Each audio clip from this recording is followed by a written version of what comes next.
চিন্তা করে তারপর সিদ্ধান্ত নেন। কারণ আপনার দিকে তাকায় হয়তো বা হচ্ছে কেউ আপনাকে ওষুধ দিবে বাচ্চা নষ্ট করার জন্য, অথবা আপনি বাচ্চা নষ্ট করতে চান আমার কাছে আসছেন। কিন্তু আগে দুইজন মিলে ভালোভাবে চিন্তা করেন। যেহেতু আপনার লাস্ট বাচ্চাটা সিজার, আপনি সিজার করে একবারে লাইগেশন করে ফেলতে পারবেন যদি বাচ্চাটা চান না চান। একটু কষ্ট হবে, কিন্তু কষ্টটা হচ্ছে ইয়ে করে নিতে হবে।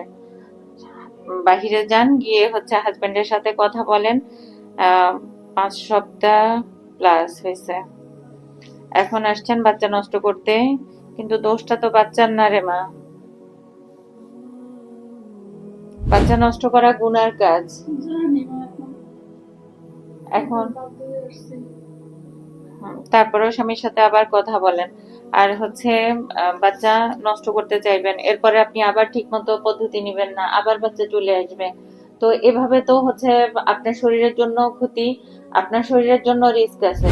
এই যে শর্ট ডিউরেশনে আপনার অল্প দিনের মধ্যে আপনার বাচ্চা চলে আসছে, এখন আপনার সেলার জায়গাটা কাঁচা, খোঁজাখুঁজি করতে গেলে আপনার জন্য ক্ষতি হবে। তারপরে হচ্ছে জ্বরের মুখটা একদমই খিচে থাকবে। এখন যদি আপনি বাচ্চা নষ্ট করার ওষুধ খান তাহলে ঠিক মতো নষ্ট হবে না, একটু বের হবে, একটু থেকে যাবে, এরকমও হইতে পারে। কথা বুঝতে পারছেন? প্রচুর রক্তক্ষরণ হইতে পারে। আপনার জীবনের উপরেও রিস্ক আছে, বাচ্চার জন্য রিস্ক আছে, সবকিছুতেই রিস্ক।